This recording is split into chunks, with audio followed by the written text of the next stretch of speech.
ಇದಕ್ಕಿಂತ ಹೆಚ್ಚಾಗಿ ಈಗ ಬಿಜೆಪಿ ನಾವು ನೋಡೋದಾದ್ರೆ ಪಾದಯಾತ್ರೆ ಆಗ್ತಾ ಇದೆ ಬಹಳ ಇದರಾಗಿ. ಸೊ ಇದರಲ್ಲಿ ಬಹಳ ಪ್ರಮುಖವಾಗಿ ಸಿಎಂ ಸಿದ್ದರಾಮಯ್ಯ ರಾಜೀನಾಮೆ ನೀಡಬೇಕು ಅನ್ನೋ ವಿಚಾರ ಏನ್ ಹೇಳ್ತೀರಾ ಸರ್ ಈ ಪಾದಯಾತ್ರೆಗೆ ಸಂಬಂಧಪಟ್ಟ? ಪ್ರಜಾಪ್ರಭುತ್ವದಲ್ಲಿ ಪಾದಯಾತ್ರೆ ಯಾಕೆ ನಡೀತಾ ಇದೆ ಭಾರತೀಯ ಜನತಾ ಪಕ್ಷದಿಂದ ಮತ್ತು JDS ಇಂದ ಅಂತ ಜಂಟಿಯಾಗಿ ನಡೀತಾ ಇದೆ ಅಂತ ಒಂದ್ಸರಿ ಯೋಚನೆ ಮಾಡಿ ನೋಡಿ.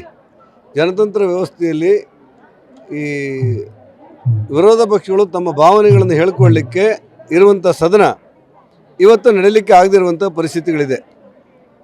ನಮ್ಮ ಸದನದ ಎರಡೂ ಸದನದಲ್ಲಿ ಮೇಲ್ಮನೆಯಲ್ಲಿ ಮತ್ತು ಕೆಳಮನೆಯಲ್ಲಿ ವಿಪಕ್ಷದ ಮುಖಂಡರ ನೇತೃತ್ವದಲ್ಲಿ ನಾವೇನು ಹೇಳಿದ್ದೀವಿ ಅಂತ ಹೇಳಿದರೆ, ನಮಗೆ ಮೂಢ ಹಗರಣದ ಬಗ್ಗೆ ಚರ್ಚೆ ಮಾಡಲಿಕ್ಕೆ ಅವಕಾಶಗಳು ಮಾಡಿಕೊಡಿ, ನಮಗೆ ವಾಲ್ಮೀಕಿ ಹಗರಣದ ಬಗ್ಗೆ ಚರ್ಚೆ ಮಾಡಲಿಕ್ಕೆ ಅವಕಾಶಗಳು ಮಾಡಿಕೊಡಿ. ನಾವು ಅಂಕಿಅಂಶವನ್ನು ಬಿಚ್ಚಿಡ್ತೇವೆ, ಸರ್ಕಾರದ ಲೋಪವನ್ನು ಹೇಳ್ತೇವೆ, ಜನಸಾಮಾನ್ಯರ ನೋವುಗಳನ್ನು ಸದನಕ್ಕೆ ತರ್ತೇವೆ.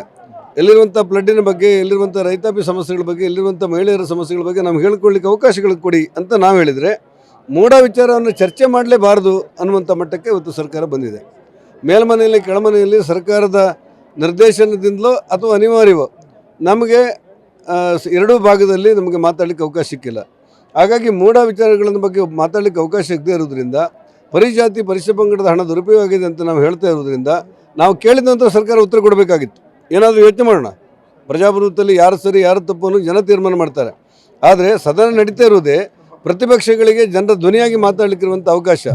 ತಾಳ್ಮೆ ಇರಬೇಕಾದಂಥ ಸಿದ್ದರಾಮಯ್ಯನವರು ಒಂದು ರೀತಿಯಲ್ಲಿ ತಾಳ್ಮೆಗೆಟ್ಟು ನಮಗೆ ಮಾತಾಡಲಿಕ್ಕೆ ಅವಕಾಶ ಕೊಡದಿರುವಂಥ ಹಿನ್ನೆಲೆಯಲ್ಲಿ ಪ್ರಜಾಪ್ರಭುತ್ವದ ಒಂದು ಮಾರ್ಗವಾಗಿ ನಾವು ಜನಾಭಿಪ್ರಾಯ ಸಂಗ್ರಹ ಮಾಡಬೇಕಾಗಿತ್ತು, ಅನಿವಾರ್ಯವಾಗಿತ್ತು. ಆ ಜನಾಭಿಪ್ರಾಯದ ಸಂಗ್ರಹದ ಒಂದು ಭಾಗವಾಗಿ ಬೆಂಗಳೂರಿಂದ ಮೈಸೂರಿನವರೆಗೆ ಇವತ್ತು 2ನೇ ದಿವಸದಲ್ಲಿ ಪಾದಯಾತ್ರೆ ಮಾಡ್ತಾ ಇದ್ದೇವೆ. ನಮ್ಮ ಪಾದಯಾತ್ರೆಯ ಒಟ್ಟು ಕಾರ್ಯಕ್ರಮಕ್ಕೆ ಜನಬೆಂಬಲ ಹೇಗಿತ್ತು ಅಂತ ಹೇಳಿದರೆ, ಜನ ಇವತ್ತು ರಾಶಿಯಾಗಿ ಬರ್ತಾ ಇದ್ದಾರೆ. ಯುವಕರು, ವಿದ್ಯಾರ್ಥಿಗಳು ನಮ್ಮನ್ನು ಸೇರಿಕೊಳ್ತಾ ಇದ್ದಾರೆ. ಅನೇಕ ಚಿಂತಕರು ನಮ್ಮ ಜೊತೆ ಬಂದು ನಿಮ್ಮ ಧ್ವನಿಯಾಗಿ ನಾವಿದ್ದೇವೆ ಅಂತ ಹೇಳ್ತಾ ಇದ್ದೇವೆ. ಇದು ಒಂದು ರೀತಿಯಲ್ಲಿ ಈ ಪಾದಯಾತ್ರೆ ಅಂತಿಮ ಮುಟ್ಟುವುದರೊಳಗೆ ಸರ್ಕಾರ ತನ್ನಷ್ಟಕ್ಕೆ ತಾನೇ ಕುಸಿಯುತ್ತೆ ಅನ್ನುವಂಥ ಭಾವನೆಗಳು ಇವತ್ತು ಕರ್ನಾಟಕದ ಜನರಲ್ಲಿದೆ. ಒಂದು ಪಕ್ಷ ಸಿಎಂ ಸಿದ್ದರಾಮಯ್ಯ ರಾಜೀನಾಮೆ ನೀಡಲೇಬೇಕೆನ್ನುವಂತ ಆಗ್ರಹ ಇದೆ JDS ಮತ್ತು ಬಿಜೆಪಿಯಿಂದ. ಇನ್ನು ಒಂದು ಪಕ್ಷದಲ್ಲಿ ಎಲ್ಲಾದ್ರೂ ವಿಫಲ ಆದ್ರೆ ಈ ಪಾದಯಾತ್ರೆ ವಿಫಲ ಆದಂಗ. ಪ್ರಜಾಪ್ರಭುತ್ವದಲ್ಲಿ ವಿಪಕ್ಷಗಳ ಮಾತು ಧ್ವನಿಯಾಗಿದ್ದು ಸರ್ಕಾರ ಅದನ್ನು ಪರಿಗಣಿಸಿ ಸರ್ಕಾರ ಒಂದು ರೀತಿ ಕುಸಿದೇ ಇದ್ದರೆ, ಸಿದ್ದರಾಮಯ್ಯನವರು ರಾಜೀನಾಮೆ ಕೊಡದೇ ಇದ್ದರೆ ನಮ್ಮ ಹೋರಾಟ ವಿಫಲ ಅಂತಲ್ಲ.